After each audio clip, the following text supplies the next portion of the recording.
Question 41।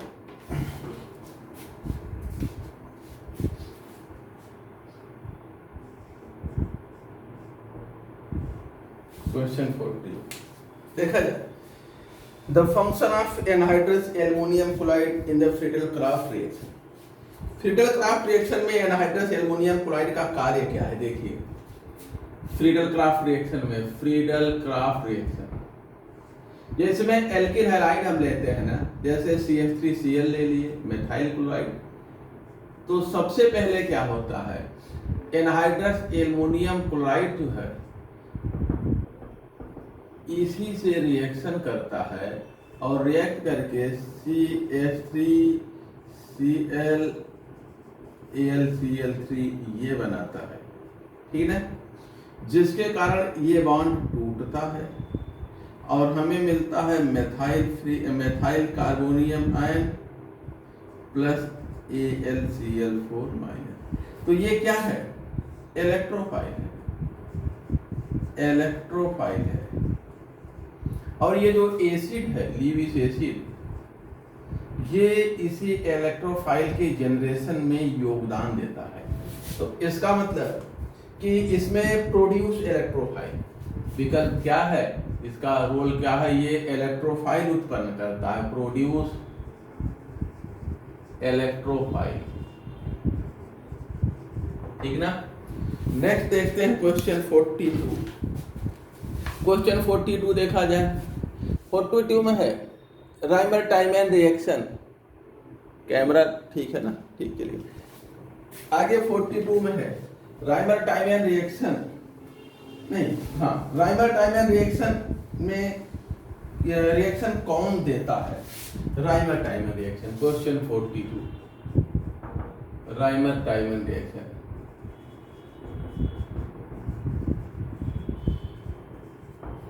इसको देखा जाए, हम ये जानते हैं कि फेनॉल जो है क्लोरोफॉर्म या कार्बन टेट्राक्लोराइड से रिएक्ट करता है बेस की प्रेजेंस में। फेनॉल जो है इसमें कौन रिएक्ट करता है? फेनॉल, फेनॉल किसके साथ? CHCl3 या CCl4 CHCl3 के साथ KOH की प्रेजेंस में, ठीक है। और फिर पहले इसको रिएक्ट कराते हैं और दूसरे स्टेप में क्या करते हैं? हाइड्रोलाइसिस करते हैं। तो हमें क्या मिलता है? ऑर्थो हाइड्रोक्सी बेंजल्डिहाइड या सैलिसिल एल्डिहाइड, हम कहें CH2, ये मिलता है। तो किसकी प्रेजेंस में रिएक्शन, कौन रिएक्शन को देता है? क्लोरोफॉर्म और फिनॉल। तो यहाँ पर केवल फिनॉल का विकल्प है, क्लोरोफॉर्म नहीं है, तो फिनॉल देता है इस रिएक्शन को। नेक्स्ट देखा जाए क्वेश्चन 43। क्वेश्चन 43 देखिए, 43 में है which one of the following reagent will react with acetamide to form methylamine। देखिए, हाँ, रिपीटेड है।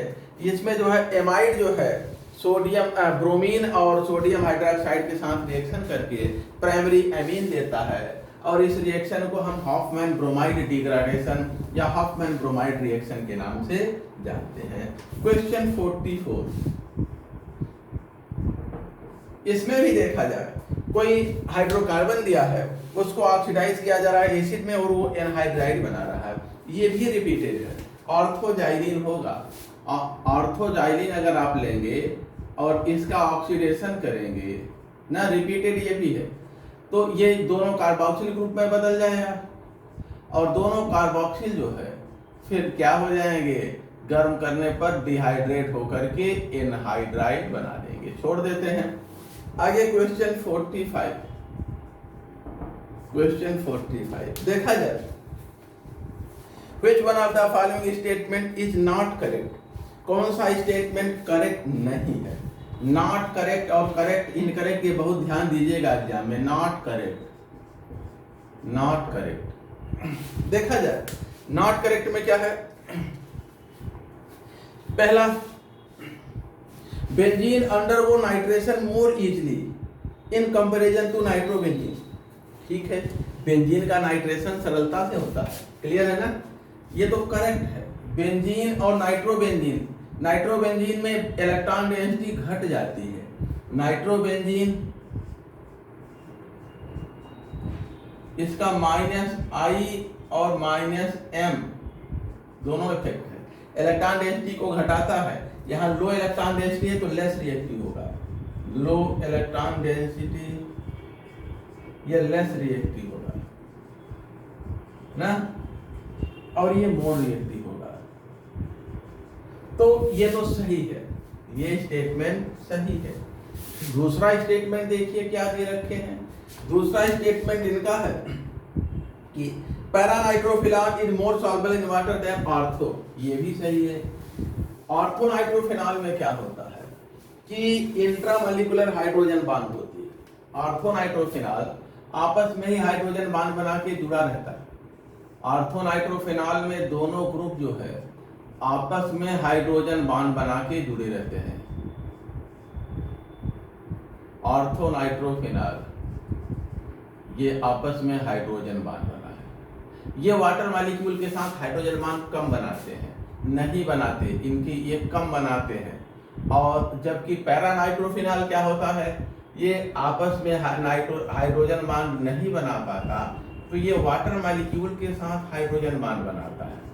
ठीक है, ये वाटर मॉलिक्यूल के साथ हाइड्रोजन बांड बनाता है।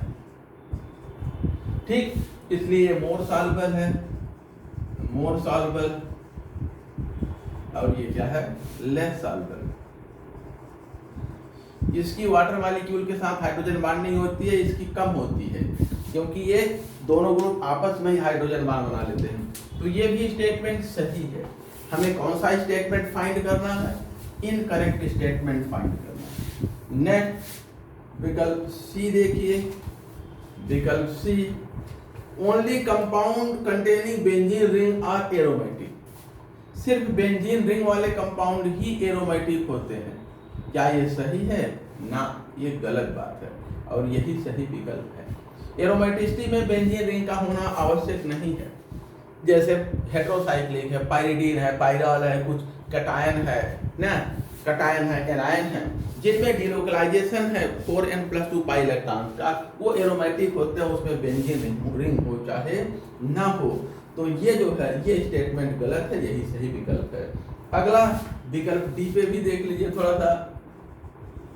टेट्राएथाइल लेड इज यूज्ड एज एंटीनॉन।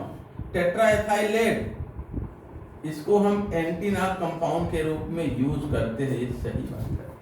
ठीक है ना, नॉकिंग को कम करने के लिए। अब आते हैं क्वेश्चन 46। क्वेश्चन 46, क्वेश्चन 46 से देखा जाए, which of the following product is formed when glycerol is treated with excess HI? हम अगर ग्लिसरीन लेते हैं, ग्लिसरॉल, और इसको HI से ट्रीट करते हैं एक्सेस में, तो हमें क्या मिलता है, 2-आयोडोप्रोपेन मिलता है। 2-आयोडोप्रोपेन,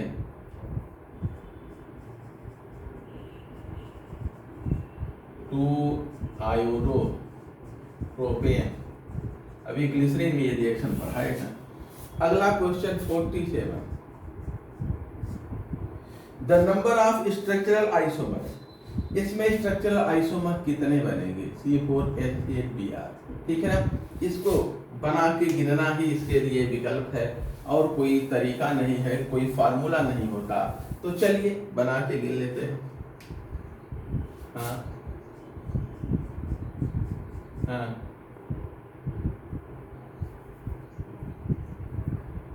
अच्छा, अब चलिए वो कोई बात नहीं होता है, लेकिन अब कोई जरूरी नहीं है, ठीक ना।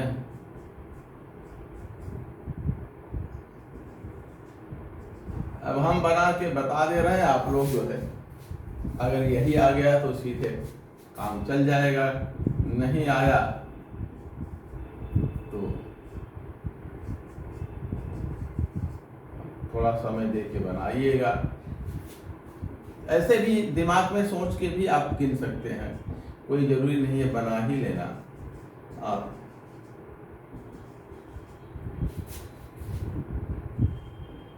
चार हो गए ना, पांचवा जो है देखिए दोनों बीच में कर दें, ठीक ना।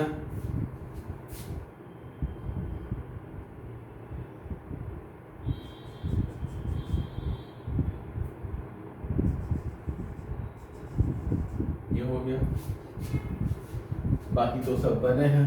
छठा देखिए, दोनों जो है इस पे कर रहे हैं, ठीक है। सातवां जो है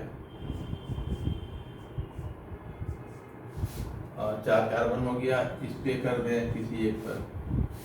आठवां जो है एक इस पे कर दें, एक इस पे कर दें, ये 8 बनेंगे। इसके अलावा तो और मेरे समझ नहीं आ रहा, 8 बनेंगे, ठीक है।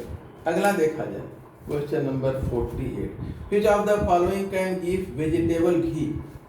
ग्राउंडनट ऑयल, ठीक है ना, टर्पेंटाइन ऑयल, केरोसिन ऑयल, सरसों का तेल यानी मूंगफली का तेल, अनसैचुरेशन जिनमें होता है। जिन ऑयल में अनसैचुरेशन होता है, जिन तेलों में असंतृप्तता होती है, वे जो है हाइड्रोजनेशन पर वनस्पति घी में बदल जाते हैं, ठीक है ना। तो क्वेश्चन 48 में अनसैचुरेटेड ऑयल, वेजिटेबल ऑयल यानी ग्राउंडनट ऑयल, मूंगफली का तेल, ये क्या देते हैं, हाइड्रोजनेशन करेंगे निकिल की प्रेजेंस में तो वेजिटेबल घी देते हैं, ठीक है, वेजिटेबल घी देते हैं। अगला जो है क्वेश्चन सैचुरेटेड है, उसमें कम अनसैचुरेशन होता है, बहुत कम, ठीक है। अब सरसों के तेल का एग्जैक्ट तो हमने स्ट्रक्चर देखा नहीं, लेकिन ये जानते हैं जो अनसैचुरेटेड होते हैं। अब मस्टर्ड ऑयल में अनसैचुरेशन ज्यादा नहीं होगा। नेक्स्ट देखते हैं question 49 in organic an organic compound A है, कोई ऑर्गेनिक कंपाउंड ए है, इसकी ओजोनोलाइसिस की जा रही है और हमें क्या मिल रहा है, एक मॉलिक्यूल एसीटोन का मिल रहा है,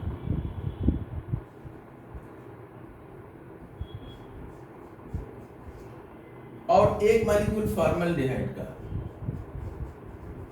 ठीक है। तो वह कंपाउंड ए क्या है, इन दोनों को मिला लीजिए, आपको ये कंपाउंड ए मिल जाएगा, ठीक है ना। तो हो जाएगा 2 मेथाइल प्रोपीन। आगे क्वेश्चन 50 देखिए,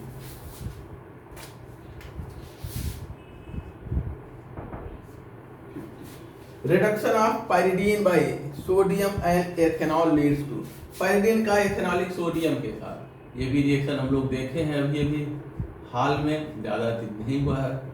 पाइरिडीन जो है सोडियम और एथेनॉल, एथेनॉलिक सोडियम के साथ तो पिपेरिडीन बनाता है, ठीक है। पाइरिडीन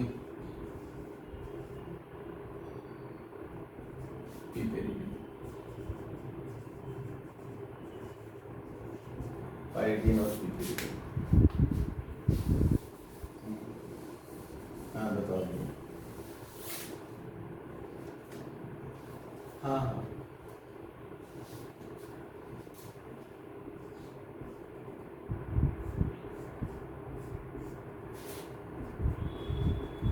ओजोनोलाइसिस अभी थोड़े दिन पहले तो पढ़ाया था बेटा, थोड़े दिन, ज्यादा नहीं हुआ।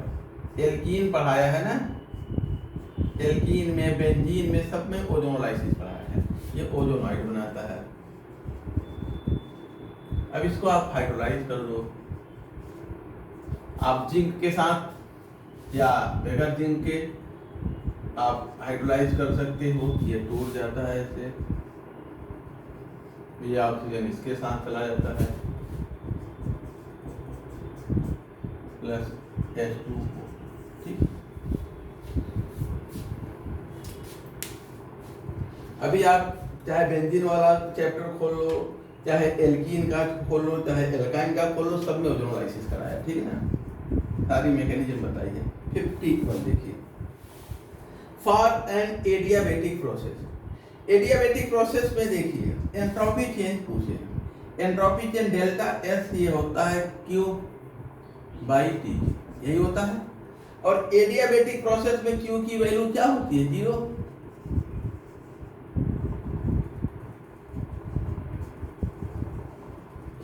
Q की वैल्यू क्या होती है, 0 होती है।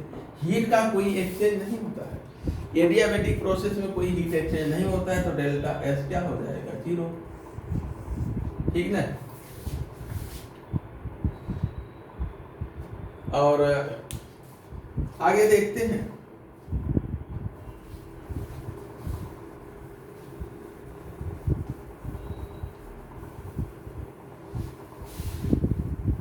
नेक्स्ट जो है question 52, osmotic coefficient G is defined as, G की वैल्यू देखिए। ऑस्मोटिक कोफिशिएंट क्या बताता है, जैसे कोई सॉल्यूशन आइडियल बिहेवियर से कितना डेविएशन शो करता है, वो अपने आदर्श व्यवहार से कितना विचलन शो करता है, उसी को हम ऑस्मोटिक कोफिशिएंट के रूप में व्यक्त करते हैं। G इक्वल टू होता है ऑस्मोटिक कोफिशिएंट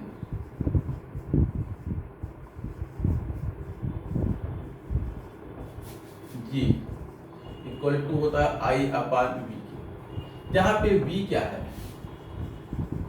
I की जो मैक्सिमम वैल्यू होती है, लिमिटिंग वैल्यू ऑफ I है, ये जो है लिमिटिंग वैल्यू ऑफ I है।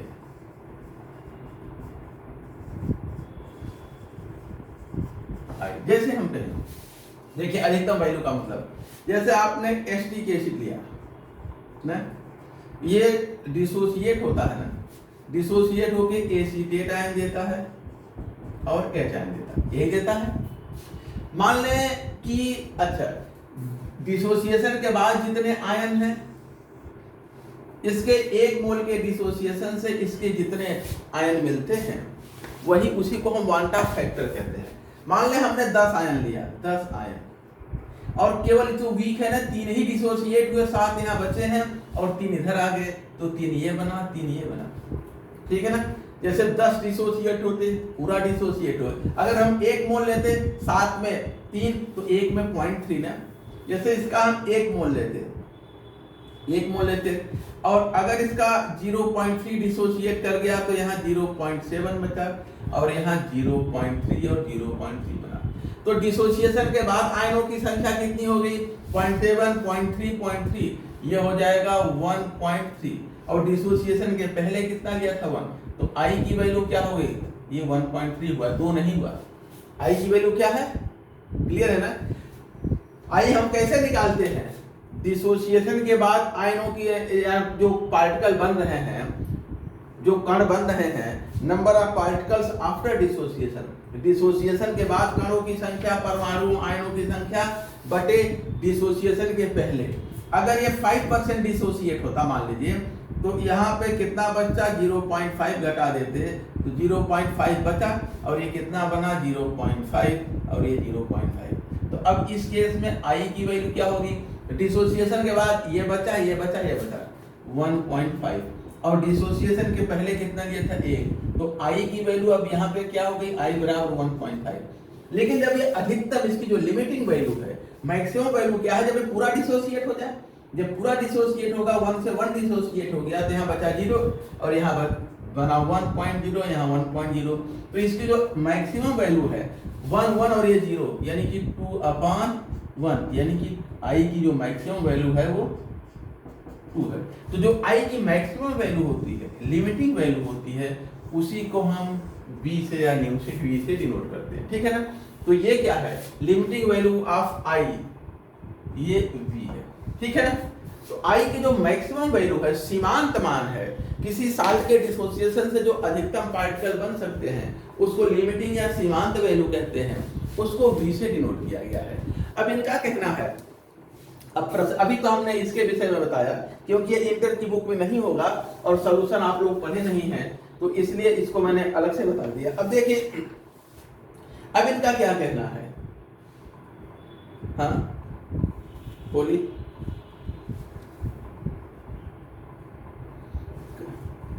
कहाँ ये, हाँ ये जो है I का मैक्सिमम वैल्यू जो है, limiting value of I, limiting value of I ये V के बराबर होता है। ठीक है ना। जब एसिटिक एसिड पूरा डिसोसिएट कर दिया गया, तो इसकी I की वैल्यू कितनी हो गई 2, और यही फिर V कहलाता है, लिमिटिंग वैल्यू, V या न्यू जो भी है। तो अब आगे देखा जाए क्वेश्चन 52। अच्छा, V क्या है, one half factor, and V जो है वन हाफ फैक्टर का लिमिटिंग वैल्यू। क्वेश्चन देखिए दिया है, osmotic pressure G is defined as G equal to I upon V या new, where I is observe value, I क्या है, ऑब्जर्व वन हाफ वैल्यू है, और V जो है उसकी लिमिटिंग वैल्यू है, सीमांत मान है V। वन हाफ का ये ऑब्जर्व वन हाफ का जो है, इसका जो ऑब्जर्व वैल्यू है, वैल्यू इसको हम I से नोट करते हैं, और जो लिमिटिंग वैल्यू है उसको V से नोट करते हैं, ठीक है। जो इसका अधिकतम, जब लिमिटिंग अधिकतम वैल्यू क्या हो सकता है I का इस केस में, तो वही V हो गया, ठीक है ना, क्लियर है ना। अब देखिए इनका कहना है eight infinite dilution, infinite dilution पे G कितना होगा। जब आप सॉल्यूशन को डाइल्यूट करते जाते हैं, इसका वियोजन बढ़ता जाता है, जिस समय 100% वियोजन हो जाए, 100% डिसोसिएशन हो जाए, उसी समय हम उसी डाइल्यूशन को क्या कह लेते हैं, इनफाइनाइट डाइल्यूशन है। इनफाइनाइट डाइल्यूशन पे 100% डिसोसिएशन हो गया, I की जो मैक्सिमम वैल्यू है वही न्यू के बराबर हो जाता है, यानी कि इस समय I और न्यू आपस में दोनों क्या है, बराबर है। तो हम कहें एट इनफाइनाइट डाइल्यूशन I किसके बराबर हो जाता है, V के या न्यू के, तो G की वैल्यू क्या हो जाएगी, I upon nu equal to 1। G की वैल्यू, ऑस्मोटिक कोफिशिएंट की वैल्यू 1 के बराबर हो जाएगी, ठीक है ना, क्लियर।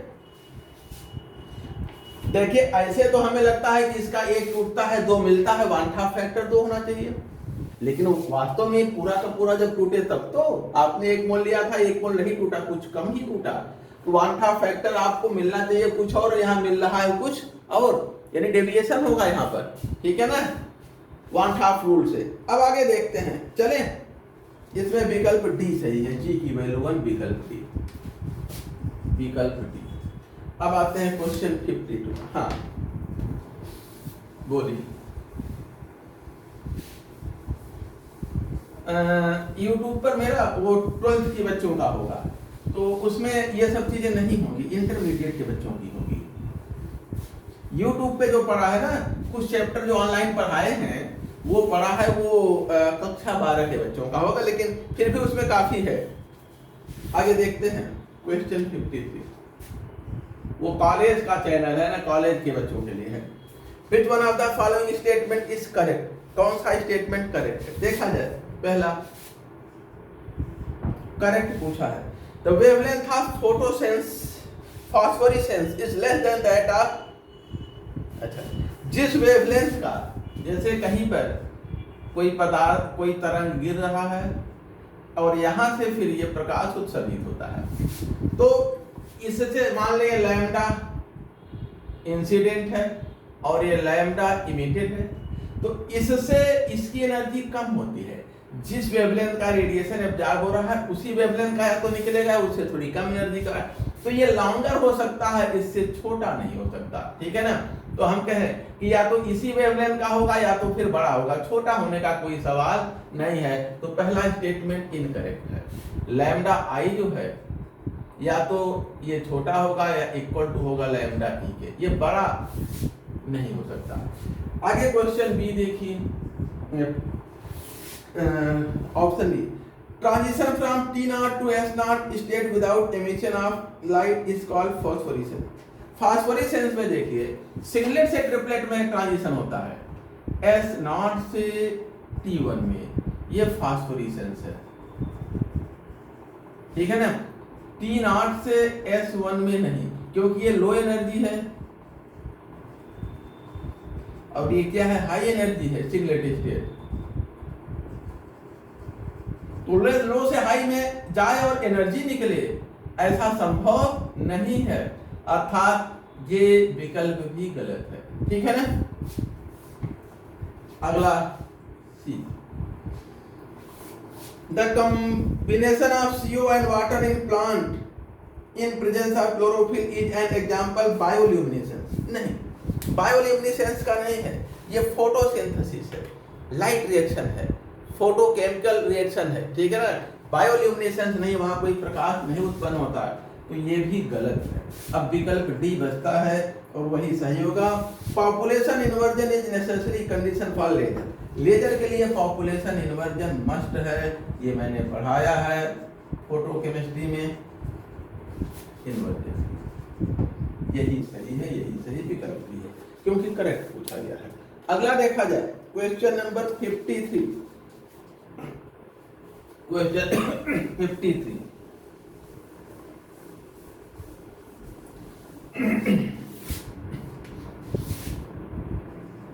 54 होगा ना, ये 53 था, 54।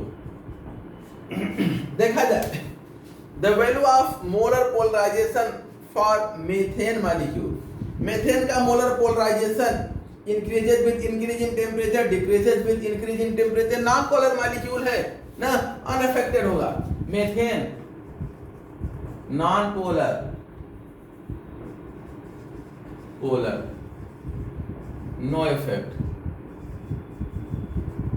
of temperature on polarization।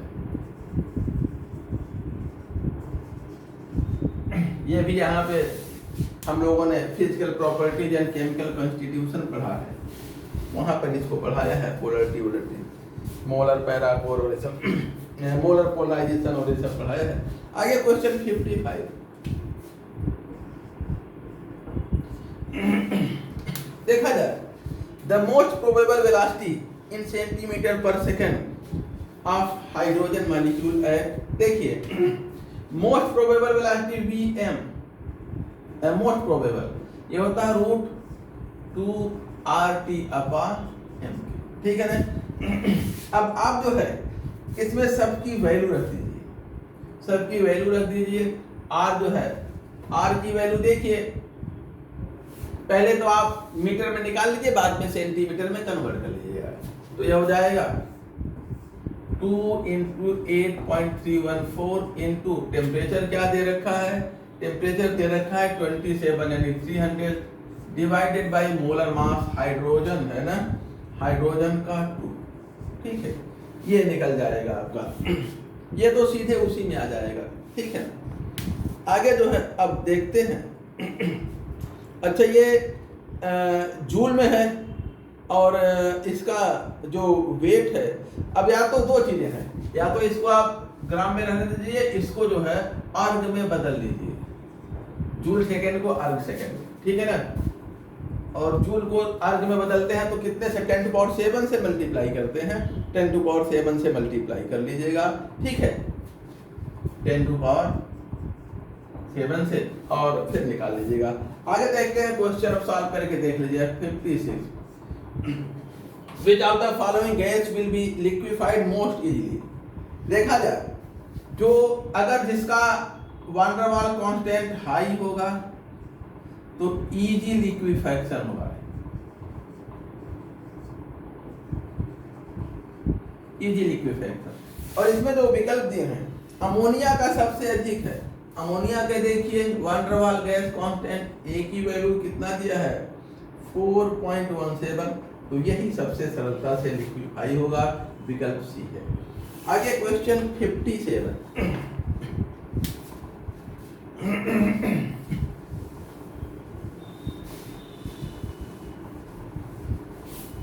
देखा जाए a gas at 30 kelvin, question 57 देखिए,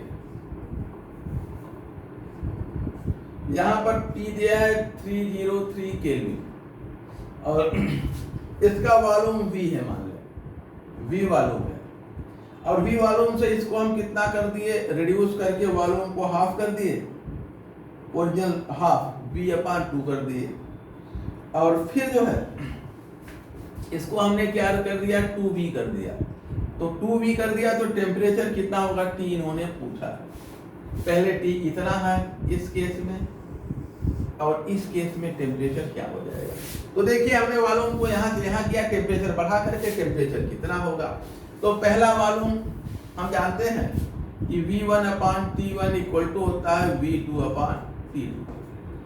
V1 क्या दे रखे हैं 2V के, 2V/T1 303, और V2 2V के, सॉरी ये V/2 V/2, ठीक है। V1 V/2 लिया जाएगा V को, और V2 यहाँ से यहाँ जा रहा है, ये V1 है, ये V2 है, तो V1 V/2 है, V2 2V है, अपॉन T हमें पूछा गया है। तो ये तो V कैंसिल हो गया, तो ये 1/606 इक्वल टू हो जाएगा 2/T2 के, तो T2 इक्वल टू हो जाएगा, इसको इधर कर दें, इसको इधर, तो 1212 के, या हम कहें 1212 माइनस 273 डिग्री सेल्सियस, घटा के देख लीजिएगा जो आएगा, ठीक है। अब आता है अगला क्वेश्चन जो है, क्वेश्चन नंबर 58, क्वेश्चन 58।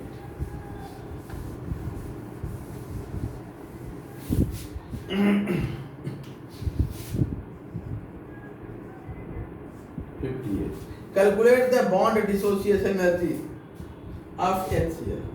ये हमें कैलकुलेट करना है, HCl को H और Cl, इसका डेल्टा H क्या होगा ये कैलकुलेट करना है, ठीक है।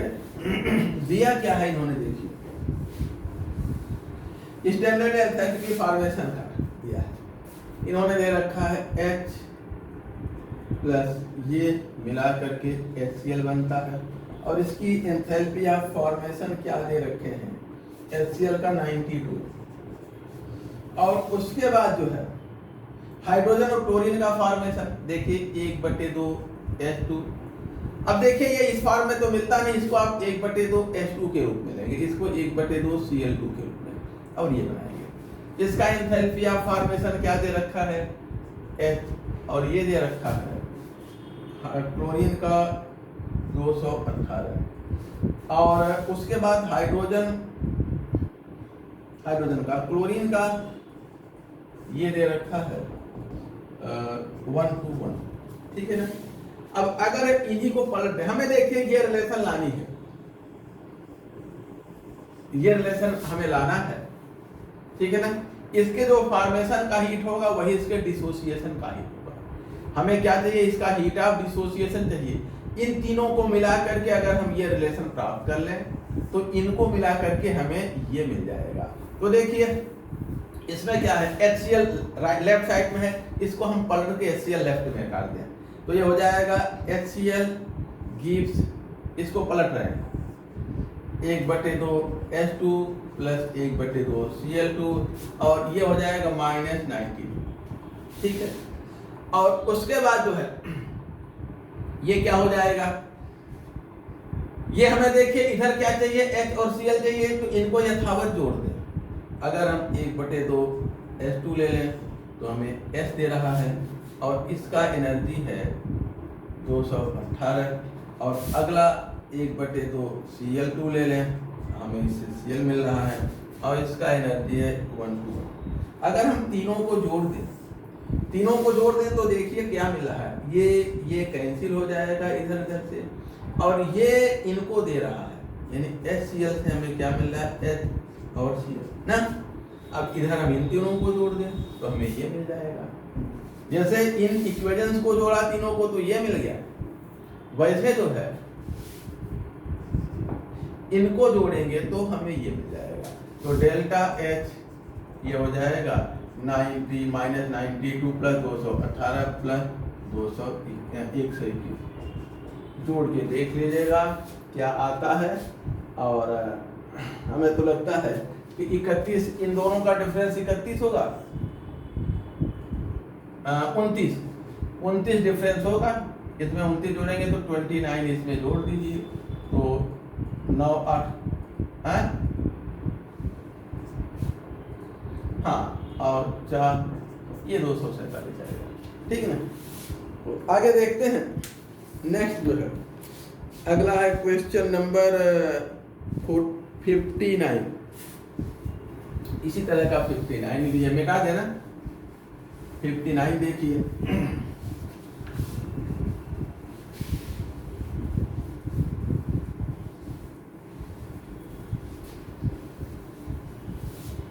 क्वेश्चन 59, एक रिएक्शन है जिसमें carbon solid plus O2 gas ये क्या दे रहे हैं, CO2 दे रहे हैं। और यहाँ जो इसको इक्वेशन डेल्टा H जो है ये -400 किलो जूल पर मोल, ये इक्वेशन 1। अगला जो है कार्बन सॉलिड प्लस 1/2 O2, ये क्या दे रखा है, CO। और यहाँ पर जो है डेल्टा H1 है, ये H2 equal to -100 kilo joule पर मोल।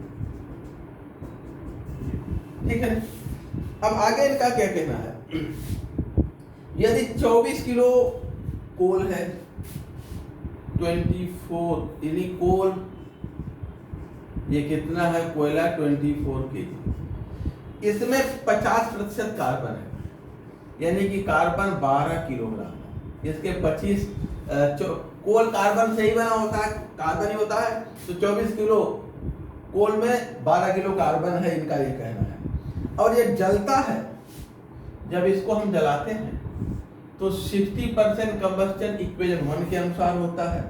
60% यानी 12 का 60 कितना होगा, हैं 12 का 60%, 12/60 गुणे 100 है 7.2 मोल। ये बनाता है क्या, CO2 बनाता है। और बचा कितना 12 में से, फिर 7 5 12 4.8, ये क्या बना रहा है, CO बना रहा है। ठीक है, अब जो है, हाँ बेटा भेज रहे हैं, अब निकालिए, देखिए कितना क्या मिलेगा। देखिए अब अगर जो है यहाँ कार्बन कितना है, ये 1 मोल है ना, ये हम लोगों ने एक मिस्टेक किया है, यहाँ मोल निकाल लीजिए क्योंकि पर मोल में दिया है। तो 12 किलोग्राम कितना मोल के बराबर होगा, 1200 ग्राम को 12 से भाग कर देंगे, ठीक है, तो 100 आ जाएगा, 100 मोल। तो 60 मोल इस तरह से जल रहा है, 60 मोल, ठीक है, और 40 मोल इस तरह से। वो वैसे नहीं, ऐसे करिएगा, देखा जाए ये जो है 12 किलोग्राम है और ये हीट पर मोल में दी है ना, तो किलोग्राम में नहीं, इसको हमें मोल में बदलना है। तो कार्बन का 12 किलोग्राम 12 को अगर मोल में बदलना है तो पहले 1200 ग्राम हो जाएगा, 12,000 ग्राम ना, 1000 से मल्टीप्लाई करेंगे तो 12,000 ग्राम, और ये 1000 मोल हो गया। तो यहाँ 600 मोल और यहाँ 400 मोल, ठीक है ना। 12 किलोग्राम में 1000 से गुणा करेंगे तो 12,000 किलो मोल हो गया, 12 से भाग करेंगे तो 1000 मोल, 600 मोल, 400 मोल। अब देखा जाए, इसको आप 600 से गुणा कर दीजिए, ठीक है ना, तो ये हो जाएगा 400 गुणे 600 नेगेटिव में, और इसको क्या करेंगे -100 इंटू 400, ये तो इतना हीट यहाँ से निकलेगी, इतना हीट यहाँ से, दोनों को जोड़ दीजिए तो आपको हीट टोटल मिल जाएगी, और देख लीजिए क्या रिजल्ट आएगा, ठीक है।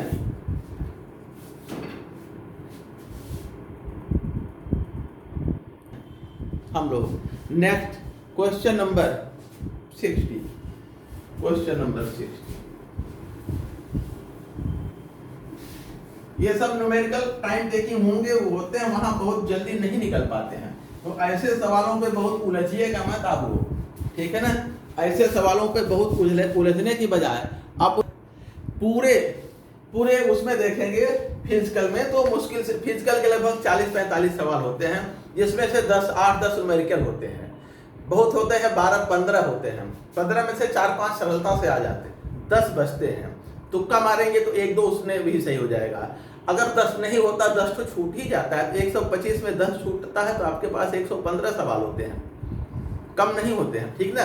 और उन 10 न्यूमेरिकल चक्कर में आप पूरा पेपर गड़बड़ा देते हैं, और फिर लास्ट में प्रेशर में आ जाते हैं, लास्ट के 15-20 सवाल आप टच नहीं कर पाते हैं, फिर दिक्कत होती है।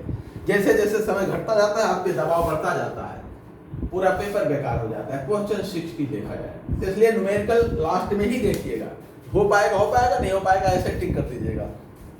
Question number 60, an appreciable amount of helium gas is introduced in a close container after attaining the equilibrium. देखा जाए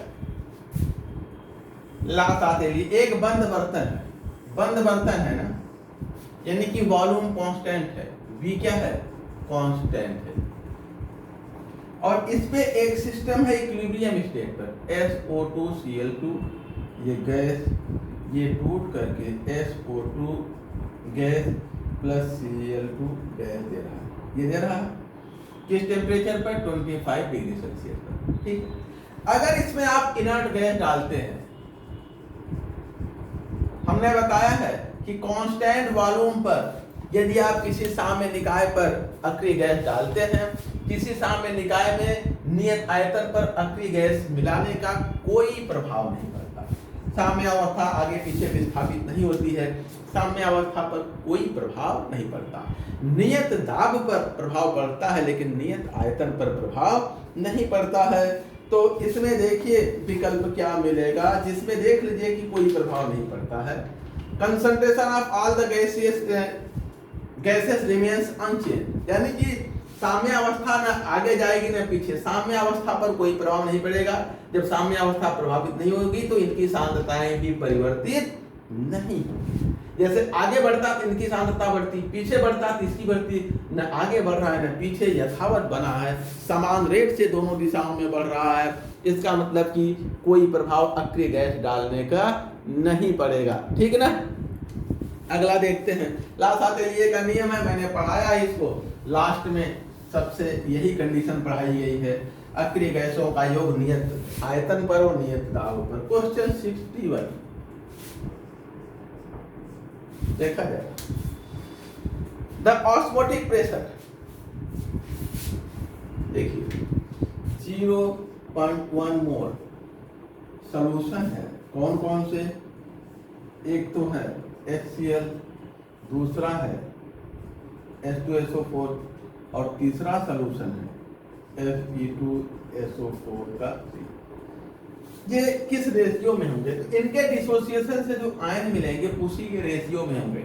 यहाँ पे 2 आयन मिलते हैं, यहाँ पर 3 आयन मिलते हैं, और यहाँ पर 3 और 2 5 आयन मिलते हैं, तो 2:3:5 इसी रेशियो में होगा। ऑस्मोटिक प्रेशर आयनिक कंसंट्रेशन के प्रोपोर्शन होता है 2:3:5। ठीक है ना, हाँ हाँ हाँ, Hg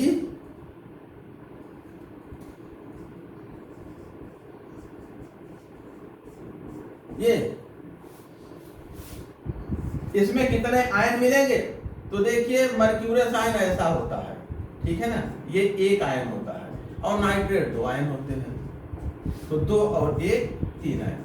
ठीक है, हाँ मर्क्यूरियस इस तरह से होता है, ये चीज एग्जिस्ट नहीं करता, यानी ऐसा मर्क्यूरियस आयन ऐसा नहीं होता, ये नहीं पाया जाता, ऐसा मर्क्यूरियस आयन नहीं होता। मर्क्यूरिक आयन ऐसा होता है, Hg2+ अकेला आयन होता है, लेकिन मर्क्यूरियस में दोनों मरकरी आपस में एक कोवेलेंट बॉन्ड से जुड़े होते हैं, और एक प्लस इस पे एक प्लस इस पे, दोनों मिलाकर के 2+ चार्ज नहीं, मरकरी का ही है, मरकरी का ही है। ठीक है ना, मरकरी का। इसको एक बार फिर से देख लीजिए, देखिए परासरण दाब जो है, परासरण दाब पाई इक्वल टू होता है NST अपान V, या NRT अपान V के लिए RT अपान V, S लगाते हैं आप। ठीक है, अब यहाँ पर N क्या है, ये इन पार्टिकल्स की संख्या है, नंबर ऑफ पार्टिकल्स है, या हम कहें नंबर ऑफ मोल कर लीजिए। यहाँ पे एक चीज और जोड़ लीजिए, अगर ये इलेक्ट्रोलाइट है तो तब पाई किसके बराबर होता है, I और NRT अपान V की, जहाँ I क्या है, वांठा फैक्टर है। तो यहाँ पर मोल, सभी के मोल कितने, 0.1, R की वैल्यू सभी के लिए 0.0821 है, T की वैल्यू सभी के लिए 298 केल्विन है, वॉल्यूम सभी का बराबर दिया है, जो भी हो 1 लीटर मान लीजिए। अब ये सबके लिए, तीनों के लिए ये चीजें कांस्टेंट है, यही 1/2 फैक्टर अलग है। तो जिसका इसका 1/2 फैक्टर 2 है, इसका 3 है, इसका 5 है, इसी के रेशियो में पाई की वैल्यू होगी। ठीक है ना, क्लियर है ना। 1/2 फैक्टर इसका 2, इसका 3, इसका 5, तो जिसका 1/2 फैक्टर ज्यादा है, पहले का देख लीजिए, लिख देते हैं।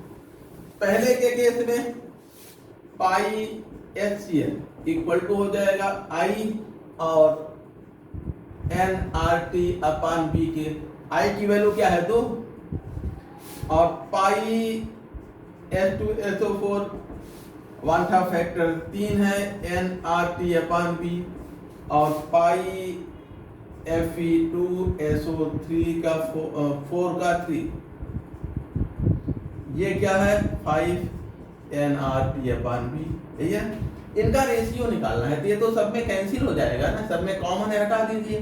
तो pi HCl is to pi H2SO4 is to pi Fe2SO4 3, ये हो जाएगा 2 3 5 के, 2:3:5।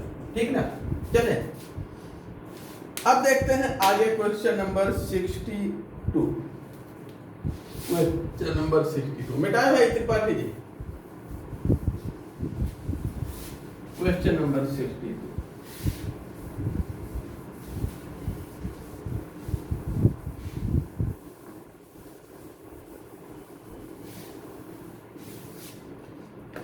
क्वेश्चन नंबर 62 देखा जाए। What will be the vapour pressure in mm of mercury of a solution prepared by dissolving. देखिए 2 ग्राम कोई नॉन वोलेटाइल सॉल्यूट है, solute, इसे डिजॉल्व किया गया है, अच्छा 2 ग्राम है, इसका मोलर मास क्या है 200 ग्राम, मोलर मास इसका दिए हैं 200 ग्राम, कोई सॉल्यूट है 2 ग्राम, इसका मोलर मास 200 ग्राम, इसको मिलाया गया है किसमें 50 ग्राम सॉल्वेंट में, 50 ग्राम सॉल्वेंट, इसका मोलर मास क्या दे रखे हैं, अच्छा हाँ ये 5 ग्राम, ठीक 5 ग्राम जो है सॉल्यूट है, नॉन वोलेटाइल सॉल्यूट है, इसे और इसका मोलर मास 200 है, 50 ग्राम सॉल्वेंट में डिसॉल्व किया गया, इसका मोलर मास 60 है। ठीक है ना, अच्छा और इसका जो वेपर प्रेशर है सॉल्वेंट का P0 ये दे रखा है 400 mm मरकरी। तो P आपसे पूछा है, सॉल्यूशन का वेपर प्रेशर पूछा है, हम ये जानते हैं P इक्वल टू किसके बराबर होता है, P0 इंटू मोल फ्रैक्शन, यही होता है, या हम कहें P0 सॉल्यूट के नंबर ऑफ मोल, कैसे निकालेंगे, इसके ग्राम भार को इसके मोलर मास से डिवाइड कर देंगे 5/200 अपॉन सॉल्यूट प्लस सॉल्वेंट, तो सॉल्यूट का अक्सर नेग्लेक्चुअल कर दिया था, सॉल्वेंट का ही देते हैं, ये हो जाएगा 50/60, और ये वैल्यू क्या दे रखी है 400, तो P इक्वल टू हो जाएगा 400 गुणे 60/50 गुणे 5/200, सॉल्व कर लीजिए, 2 दूना 4, ये कैंसिल हो गया, 6 दूना 12। ठीक है, अब देख लीजिए रिजल्ट यही आ रहा है, क्या आ रहा है, कुछ गड़बड़ आ गया क्या, कहीं कैलकुलेशन गड़बड़ कर,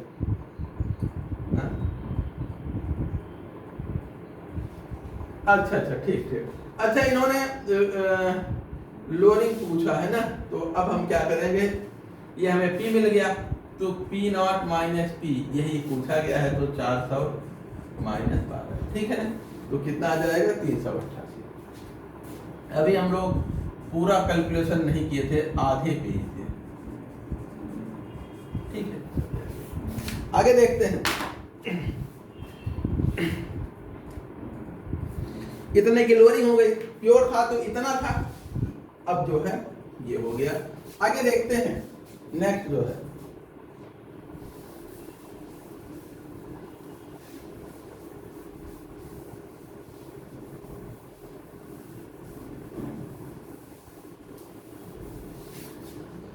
next question number 63,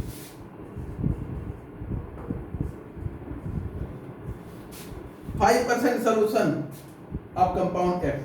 compound X है, इसका कितना है 5 ग्राम। Isotonic to 2% solution of acetic acid. Acetic acid इसके 2%, ये आइसोटोनिक है। कंपाउंड एक्स का मोलर मास देखिए। अब हम ऑस्मोटिक प्रेशर, इसका क्या हो जाएगा, इसके नंबर ऑफ मोल W/m, ठीक है, RT/V के। V क्या दे रखा है 5%, यानी 100 ml ले ले या ग्राम ले ले, यही बराबर होगा, क्योंकि आइसोटोनिक है तो बराबर होगा। ये होगा W 2/60। एस्टिक एसिड का मोलर मास 60 होता है, और RT/ ये भी 100 है। अब दोनों को कंपेयर कर लीजिए, RT कैंसिल, 100 कैंसिल, W/m, और इसका वजन कितना दिया है 5 ग्राम, तो 5/m इक्वल टू हो जाएगा 2/60 के। इसको इधर कर दें तो m इक्वल टू हो जाएगा 5 × 60/2 के, तो कितना आ जाएगा 180, 150, 5 3 15, 150 देख लीजिए। हाँ ठीक है, विकल्प भी सही है। आगे जो है, हाँ देखिए, दोनों सॉल्यूशन का ऑस्मोटिक प्रेशर एक समान है ना। हम ये जानते हैं कि अगर दो सॉल्यूशनों का परासरण दाब एक समान है तो उसको हम आइसोटोनिक कहते हैं, समपरासारी कहते हैं, ठीक है ना। ये प्रश्न में दिया है। पहले सॉल्यूशन का ऑस्मोटिक प्रेशर, इसका क्या होगा, ऑस्मोटिक प्रेशर nRT/V के होता है, तो n की जगह आप क्या लिख सकते हैं, W/m लिख सकते हैं, ठीक है ना। देखिए पहले का परासरण दाब क्या होगा, पहले का परासरण दाब πx, ये हो जाएगा nRT/V के। n की जगह क्या लिख सकते हैं, W/m RT/V के। ये 5% है, यानी कि इसका 5 ग्राम 100 ग्राम 100 ml सोल्यूशन में है, ठीक है ना, या 100 ग्राम सोल्यूशन में है। इसका चूंकि कॉलिगेटिव प्रॉपर्टी है तो सोल्यूशन ग्राम में लिया जाएगा, ठीक है ना। तो इसका 100 ग्राम जो है, इसका 5 ग्राम 100 ग्राम सोल्यूशन में उपस्थित है, तो ये हम ले गए 5। इसका मोलर मास हमें पता ही नहीं है, m लिख ले। RT/वॉल्यूम कितना है, दोनों का वॉल्यूम सेम है, चाहे 100 लिखिए या सीधे V रखिए, कुछ नहीं लिखिए, ठीक है ना। और दूसरे का है, हाँ परसेंट का मतलब कि 2% ना, मतलब कि 2 ग्राम इन 100, ठीक है। 5% का मतलब कि 5 ग्राम इन 100 ग्राम, ठीक है ना। तो अब देखा जाए, यहाँ 5/m कर दिया, और दूसरे केस में यही चीज हो जाएगा nRT/V, ये हो जाएगा W/m RT/V। W क्या है 2 ग्राम, 2% का मतलब 100 में 2 ग्राम। अगर हमने सोल्यूशन 100 ग्राम लिया तो ये 2 ग्राम होगा। अपान एस्टिक एसिड का मोलर मास 60 होता है, RT/100, ठीक है ना। अब दोनों को कंपेयर कर दिए, ये दोनों आपस में बराबर हो जाएगा, क्योंकि ये दोनों बराबर है। ऑस्मोटिक प्रेशर X का बराबर है ऑस्मोटिक प्रेशर एस्टिक एसिड का, तो ये दोनों बराबर, तो 5/m इंटू RT/100 भी, RT/100 ये हो जाएगा 2/60 इंटू RT/100, ये कैंसिल होगा दोनों तरफ, तो बचेगा क्या 5/m इक्वल टू 2/60, ठीक ना। कोई दिक्कत। अब आगे आते हैं, नेक्स्ट जो है क्वेश्चन 63 हो गया, यही तो था ना, 64।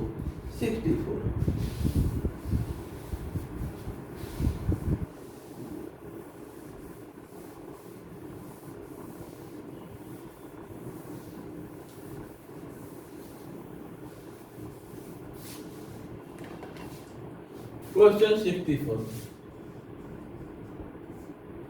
How many moles of glucose should be added to 100 gram water so that freezing point is depressed by कितना delta TS,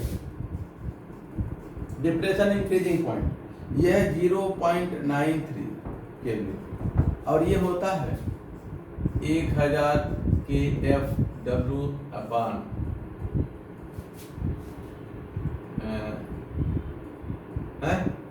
क्या लेते हैं? अच्छा ठीक है, कोई बात नहीं, ये है ना, तो इसके जगह हम सीधे n लिखते हैं। n की वैल्यू क्या दे रखा है? यही पूछा है ना, ठीक है, यही हमें निकालना है। तो देखा जाए 0.93 इक्वल टू हो जाएगा 1000 इंटू के एफ क्या दे रखा है 1.86 और सॉल्वेंट कितना दे रखा है 1000 ग्राम, ठीक है ना, और इंटू एन एन हमें पूछा है n equal to 0.93 into 1000 upon ये हो जाएगा, ये नीचे आ जाएगा 1000 इंटू 1.86, ये तो कैंसिल हो गया, हमें लगता है कि ये आ जाएगा 1/2 यानी कि 0.5। देख लीजिए क्या विकल्प है, सही है, एक पहला विकल्प मिल गया। आगे देखते हैं, कभी कभी न्यूमेरिकल लगाइए अंत में कोई विकल्प ही नहीं मिल रहा है तो बड़ी दिक्कत होती है, इतनी मेहनत किया है इसमें तो कोई है ही नहीं, अब क्या करें। तभी होता है कि भैया अब छोड़ो, भागो इसको, अब इस पे समय न दो हैं। और अगर बड़ा कॉन्फिडेंस है तो कभी कभी आदमी जिद्दी आता है, कहते नहीं कैसे साला कहाँ गड़बड़ा गया, निकलना चाहिए इसको यार। चलिए अब देखते हैं क्वेश्चन 65 मिटाएं क्वेश्चन 65 क्वेश्चन 65 देखा जाए, आज अब्दुल कादिर नहीं है क्या? है अच्छा, इसमें बोलना बंद कर दिए हैं, अपनी क्लास में नहीं बोलते, ये कब बोलते हैं जब टीजीटी वालों की, अभी शाम को टीजीटी साइंस का जब कराएंगे तब देखिए कितना बोलते हैं। पीजीटी क्लास में एकदम सन्नाटा खींचे रहते हैं, पीजीटी क्लास में सब लोग सन्नाटा खींचे रहते हैं। देखा जाए 100 ml saturated solution of AgCl contains कितना moles of dissolved AgCl, which one of the following will be the solubility product of, अच्छा KSP पूछा है ना, देखिए सिल्वर क्लोराइड AgCl ये डिजॉल्व होता है तो क्या बनाता है Ag plus plus Cl minus, इसमें कितना डिजॉल्व है 1.1 into 10⁶ मोल डिजॉल्व है, इतना डिजॉल्व है तो इसका मतलब कि जो है इसका ये जो है 1 into 10⁶ हुआ और ये भी 1 into 10⁶ हुआ। KSP पूछा है तो 10⁻12 होगा सीधे, कुछ गड़बड़ कर गए। अच्छा हाँ, इतना मोल परत कितने है 100 ml में है ना, इसको लीटर में कन्वर्ट करना है, ये 100 ml में है, हमें इसको लीटर में कन्वर्ट करना है, तो इतना मोल पर 100 ml सोल्यूशन करते हैं कितना मोल, ये नेगेटिव में कहां से आ रहा है, कुछ गड़बड़ी है क्या? ये डेटा जो है हमें लगता है कि माइनस में है, ठीक है ना, ये यहाँ माइनस में है, हाँ ये माइनस में है, ये माइनस में है और ये मिसप्रिंट है, हमें लगता है टाइपिंग एरर है। आप लोगों में क्या दिया है, प्लस की माइनस? लेकिन सॉल्बिलिटी इतनी होगी नहीं, सॉल्बिलिटी इतनी नहीं होगी। तो देखा जाए अब ये जैसे 100 ml में कितना है 10⁻⁻⁶, तो 1000 ml में हो जाएगा 10⁻⁻⁵, ये सॉल्यूशन 10 गुना बढ़ा तो ये भी बढ़ जाएगा ना, ठीक है ना, कोई दिक्कत। और अब ये हो जाएगा 10 टू पावर, जब इसको 1000 ml की बात करेंगे 1000 ml में ये हो जाएगा 10 टू पावर -5 और ये हो जाएगा 10 टू पावर -5। और KSP कैसे निकालेंगे, इसकी कंसंट्रेशन इनटू इसकी, तो 10 to power -5 into 10 to power -5 equal to 10 to power -10 to power -25 न कर दीजिएगा, कई बार आप लोग ऐसे बच्चों की तरफ से सवाल आता है, दोनों को घातों को गुणा कर लेते हैं। आगे देखा जाए तो हमें लगता है कि 10 पावर -10 ये सही विकल्प है इसमें। अब आगे देखते हैं, ये गलती न करिएगा कि ये मोल पर लीटर में सॉल्बिलिटी हम निकालते हैं, मोल पर 100 ml में नहीं, सॉल्बिलिटी कैसे में निकालते हैं, मोल पर लीटर में। अगर 0.1 लीटर यानी 100 ml में इतना है तो आयतन बढ़ाएंगे तो आयनों की संख्या उसमें बढ़ जाएगी, ठीक है ना। चले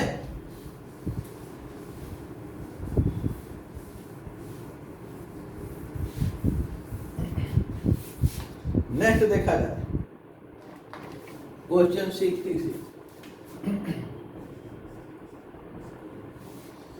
for a certain first order reaction it takes 10 minute for concentration of इतना मोल टू बिकम इतना मोल। ये फर्स्ट ऑर्डर रिएक्शन है, ध्यान देंगे, फर्स्ट ऑर्डर रिएक्शन, ठीक है। और कंसंट्रेशन, इनिशियल कंसंट्रेशन कितना है, 0.2 मोल पर लीटर, और ये जो है कितना हो जा रहा है, 0.1 मोल पर लीटर, और कितने समय में, 10 मिनट में, ठीक है। तो इसका रेट कांस्टेंट क्या होगा, देखिए अगर ये 1/4 हो रहा है तो पहले जो है 5 मिनट में ये 0.4 से 0.2 होगा, और अगले 5 मिनट में टोटल टाइम इतना है ना, और यहाँ से अगले, अगर ये इतने समय में यहाँ से यहाँ जा रहा है तो क्या होगा, यानी कि यहाँ 2 हाफ लाइफ है, यानी कि पहले 5 मिनट में 0.2, अगले 5 मिनट में 0.1, इसका आधा, ठीक है ना। टी हाफ आपको मिल गया, तो लैम्डा पूछा है, lambda equal to 0.6931 upon T half, तो ये हो जाएगा 0.6931 अपॉन 5। आप ऐसे भी निकाल सकते हो, जो बची हुई मात्रा n इक्वल टू ना 1/2 की पावर n के, n upon m not equal to होता है 1/2 की पावर n। ये कितना है, n1 0.1, n नॉट कितना है 0.4 इक्वल टू 1/2 की पावर n, या हम इसको कह सकते हैं 1/2 की पावर 2 इक्वल टू 1/2 की पावर n। घातों की तुलना करेंगे तो n की वैल्यू 2 आ गई। t इक्वल टू होता है t हाफ इनटू 2 n के, ठीक है ना, n के, तो t कितना है टोटल 10 मिनट, 10 इक्वल टू हो जाएगा t हाफ इनटू 2 के, तो t हाफ क्या आ जाएगा, ये हो जाएगा 5 मिनट के। अब टी हाफ आप ऐसे प्राप्त करते हो सकते हो, सीधे भी प्राप्त कर सकते हो। तो मुझे पता नहीं क्यों जो न्यूक्लियर केमिस्ट्री का या इस तरह के सवाल होते हैं ना, केमिकल काइनेटिक्स के फर्स्ट और ऑर्डर के, वो हमें फार्मूले की जगह सीधे सीधे निकाल देना मुझे ज्यादा सुविधाजनक लगता है। अब आप चाहे जैसे निकालिए। अगला देखा जाए क्वेश्चन नंबर 67, 66 के बाद 67।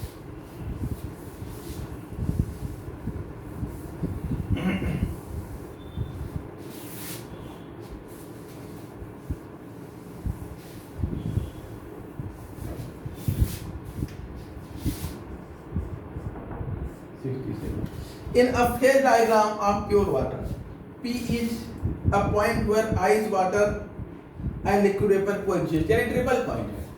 वाटर के फेज डायग्राम में, वाटर का फेज डायग्राम ये है, और यहाँ पर जो है आइस, वेपर, वाटर तीनों कोएग्जिस्ट करते हैं इस पॉइंट P पर। इसका मतलब क्या है, ट्रिपल पॉइंट है ये है। और इनका क्या है कहना है, डिग्री ऑफ फ्रीडम क्या हो जाएगा, f की वैल्यू यहाँ पर 0 होता है। ट्रिपल पॉइंट पर डिग्री ऑफ फ्रीडम 0 होता है वन कंपोनेंट सिस्टम के लिए, तो ये 0 हो जाएगा। f equal to c minus p plus 2 लगा लीजिए, गिब्स फेज रूल। c क्या है, एक वाटर है, फेज कितना है 3, ये 3 है, 3 प्लस 2 यानी कि 0। आगे जो है नेक्स्ट जो है 68,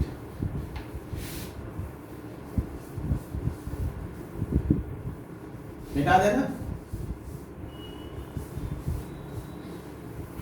68 देखा जाए,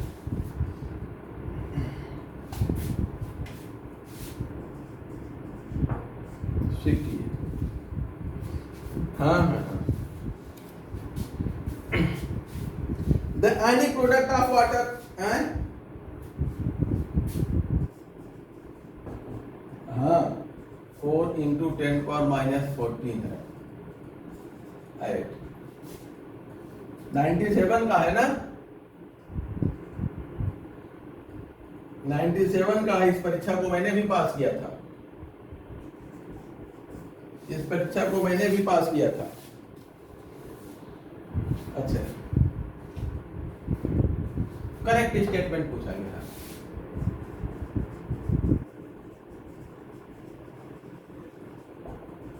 करेक्ट स्टेटमेंट। देखा जाए पीएच सॉल्यूशन का क्या होगा। pH is 0 and liquid is acidic, pH is 7 and liquid is neutral, pH is 6.7 and liquid is neutral, pH is 7.3 liquid is neutral। देखा जाए KW है ना, सॉल्व करते हैं इसको। तो यहाँ पे H आयन की कंसंट्रेशन इंटू OH आयन की कंसंट्रेशन, ये KW के होता है, ये 4 इंटू 10⁻⁴, ठीक है ना। इसका आधा कर दें। अब देखा जाए और इन दोनों की कंसंट्रेशन बराबर होती है, वाटर है ना, वाटर में H ion into OH ion ये बराबर ही होता है, बराबर होता है। अब इसकी जगह हम इसको रख दें, H ion concentration OH ion concentration equal to 4 into 10⁻⁴ H ion, क्योंकि दोनों बराबर होते हैं तो ये रख दिया, तो ये स्क्वायर हो गया। H प्लस आयन का स्क्वायर इक्वल टू 4 इंटू 10⁻⁴। तो H आयन कंसंट्रेशन क्या हो जाएगा, 2 इंटू 10⁻⁷, यही होगा ना, इसका स्क्वायर रूट कर लिया। अब pH क्या हो जाएगा, ये हो जाएगा 7 माइनस log 2 के, तो log 2 की वैल्यू क्या आती है, 7 माइनस 30, एक है तो log हमको याद है, अब यही दिया है, तो log 2, तो ये क्या आ जाएगा 6.7 कर ले, लगभग मान ले यही 6.7, तो pH लेस देन 7 है, ठीक है ना, pH लेस देन 7 है और सॉल्यूशन कैसा है, न्यूट्रल होगा। तो इसमें देखिए कौन सा विकल्प है, pH लेस देन 7 और सॉल्यूशन न्यूट्रल, ठीक है ना। तो इसमें विकल्प जो है सी सही है, pH लेस देन 7 यानी कि pH equal to 6.7 and neutral, ठीक है। न्यूट्रल इसलिए कि दोनों की सांद्रता समान है, अगर H और OH आयन की सांद्रता समान है तो सॉल्यूशन न्यूट्रल ही होगा, pH चाहे जितना हो, ठीक है। pH चाहे जितना हो, जैसे जैसे सॉल्यूशन पानी को आप ग्रहण करते जाएंगे वैसे वैसे उसका डिग्री ऑफ डिसोसिएशन बढ़ता जाएगा, H और OH आयनों की सांद्रता बढ़ती जाएगी, pH 7 के नीचे आता जाएगा, लेकिन आयनों की कंसंट्रेशन बराबर है तो सॉल्यूशन कैसा होगा, न्यूट्रल होगा। दोनों बराबर है तो न्यूट्रल, ठीक है ना। अब आगे जो है, हाँ हाँ बोलिए, किसका 10 मोलर HCl है। अब देखिए सामान्यतः जो है सामान्यतः जो है जो pH की परंपरा है, pH कन्वेंशन है, वो बहुत डाइल्यूट सॉल्यूशन के लिए हम यूज करते हैं, ठीक है ना, जिनका कंसंट्रेशन 1 से लेकर 10⁻⁴ मोल के बीच में, कंसंट्रेशन 1 से लेकर के 10⁻⁴ मोल पर लीटर के बीच में, हम उनके लिए यूज करते हैं, ठीक है ना। लेकिन अगर ज्यादा कंसंट्रेटेड सॉल्यूशन है, कंसंट्रेशन बहुत ज्यादा है, तो हम उनकी जगह इनकी कंसंट्रेशन ही यूज करते हैं, ठीक है ना। लेकिन फिर भी pH की जो लिमिट है यहां से यहां तक 0 से 14 के बीच में होता है, इसके आगे और पीछे थ्योरेटिकली इससे आगे भी pH हो सकता है, इससे नीचे भी हो सकता है, लेकिन उनका कोई फिजिकल सिग्निफिकेंस नहीं होता है, ठीक है ना, उनका कोई फिजिकल सिग्निफिकेंस नहीं होता है। अगर आपको pH निकालना है तो H आयन की कंसंट्रेशन जो है 10 मोल होगा, तो pH इक्वल टू हो जाएगा -log10, तो क्या आ जाएगा 1 आएगा ना, है हाँ, तो -1 आ जाएगा, लेकिन इसका कोई मीनिंग नहीं होता, आप 0 ही टिक करेंगे, 0, ठीक है ना। उसके नीचे है थ्योरेटिकली हमने कहा इसके नीचे और इसके ऊपर भी हम जा सकते हैं, लेकिन pH इसके इसी रेंज तक यूज करते हैं, 0 टिक करेंगे, 0।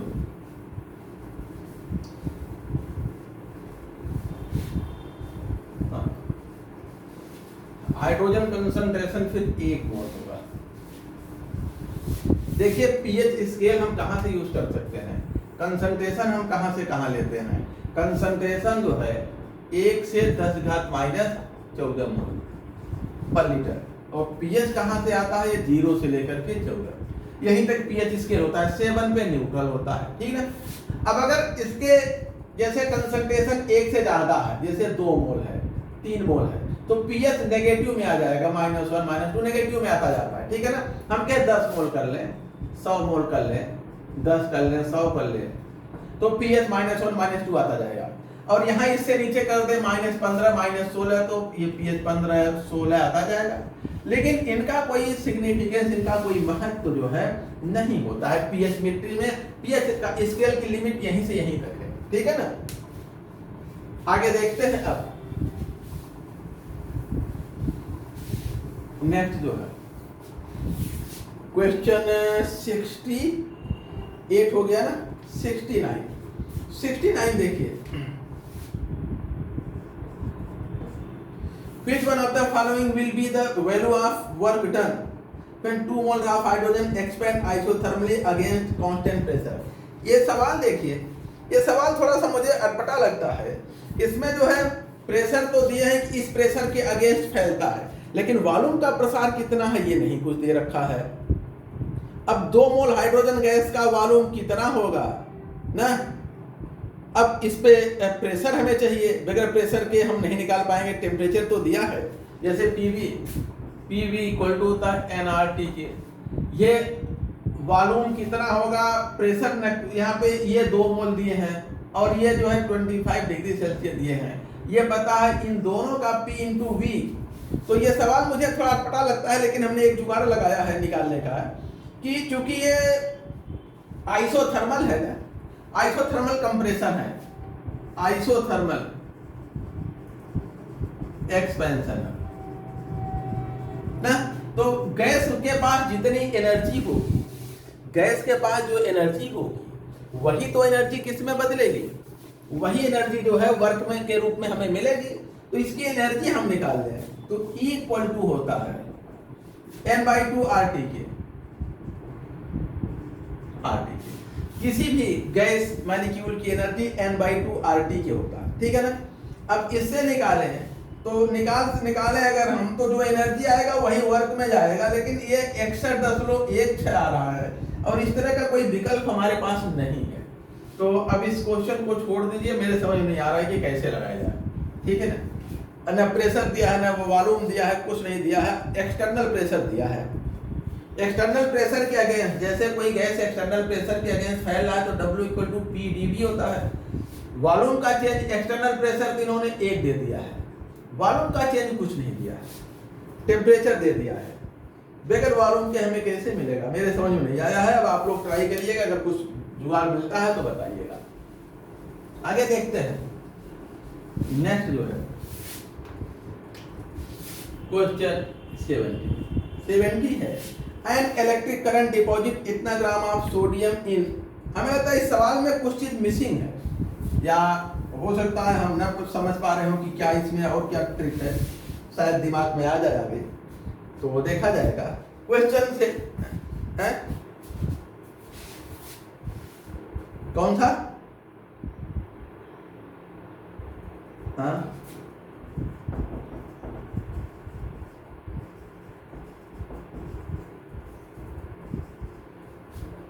अब P2 क्या है, उसका P2 दिया नहीं ना,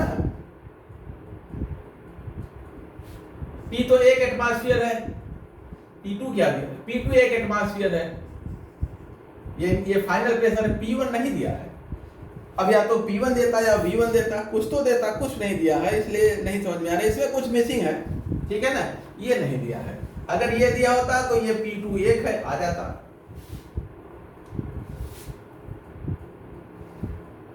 ठीक है ना। RT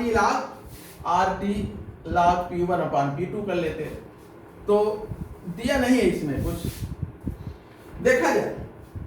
आगे क्वेश्चन नंबर 70 देखिए, छोड़ दीजिए, कोई जरूरत नहीं कि सारे सवाल किया ही जाए। एन इलेक्ट्रिक करंट, एक कोई करंट है, वो सोडियम का कितना ग्राम डिपॉजिट कर रहा है, सोडियम डिपॉजिट हो रहा है 11.5 ग्राम इन 60 सेकेंड, ठीक है। How many gram of aluminium will deposit by the same current during the same time, ये एल्यूमिनियम पूछ रहा है, ठीक है ना। अब जो है अगर एक व्यक्ति एक रोटी खा रहा हो ना, तो 60 सेकेंड में 60 रोटी खाएगा। अगर ये 3 खा रहा है ना, 3 खा रहा है, जैसे एक व्यक्ति एक रोटी खा रहा है और 60 रोटी है, इतने लोगों का पेट भर गया। अगर एक व्यक्ति 3 खाए तो इसका 1/3 लोगों का पेट भरेगा, तो 11/5/3 निकाले। एल्युमिनियम का कितना ग्राम डिपॉजिट होगा, क्योंकि एल्युमिनियम 3 गुना इलेक्ट्रॉन लेता है ना, तो 1/3 मोल डिपॉजिट होंगे। हाँ।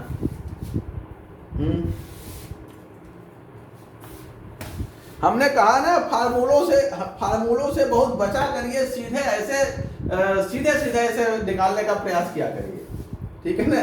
न्यूमेरिकल ज्यादातर प्रयास करिए, फार्मूले याद रखिए, सब कुछ ठीक है, लेकिन न्यूमेरिकल ज्यादातर प्रयास करिए कि सीधा निकालने का हो। अब जैसे अगर इतने में जैसे ये एक चार्ज है तो 11 ग्राम मिलता है, जब 3 चार्ज है 3 गुना इलेक्ट्रॉन खाएगा तो 1/3 मिलेगा।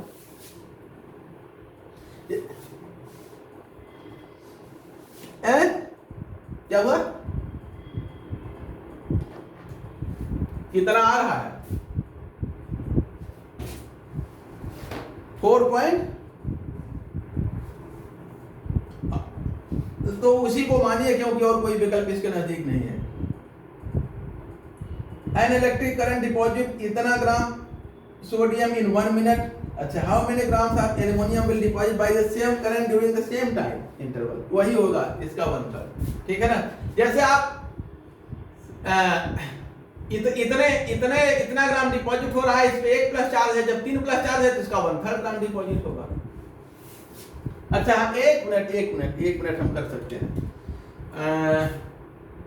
हाँ, एल्युमिनियम का मोलर मास जो है 27 होता है ना, ठीक है, 1 मिनट देख लीजिए।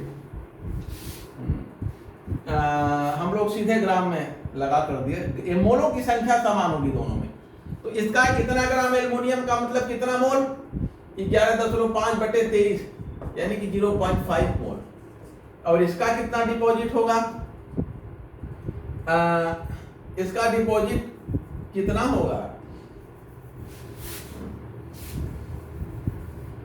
इसका 0.5 मोल है, तो इसका होगा 0.5/3 यानी कि 0.5/3 मोल, या हम कहें 0.5/3 इंटू 27 ग्राम। अब निकाल लीजिए, 3 9 27, 9 बचे 4.5, ठीक है। तो हमें लगता है कि सीधे सीधे करिए, बहुत फार्मूला लगाने के चक्कर में पड़ने की कोई जरूरत नहीं है। यहाँ एक मिस्टेक हो रहा था कि बड़ा रिजल्ट लगभग सही आ रहा था, लेकिन मिस्टेक ये हो रहा था कि इसका 1 मोल, ये ग्राम भार दिया है, हमें मोल में कन्वर्ट करना है। इसका इतना ग्राम का मतलब इतना मोल, इसका इतना ग्राम का मतलब इतना मोल, ठीक है ना। तो इतने करंट से जो है इसका आधा मोल, तो इसके करंट से इसके आधे का 1/3, जितना चार्ज है उतने से डिवाइड कर दीजिए। चलिए, अब आज इसी पे रोकेंगे, समय हम लोगों का समाप्त हो चुका है। और फिर जो है अब आगे 2011 PCS वाला आप लोग अरेंज कर लीजिएगा, नहीं होगा तो हम भेज देंगे, उसी को सॉल्व कराएंगे, ठीक ना।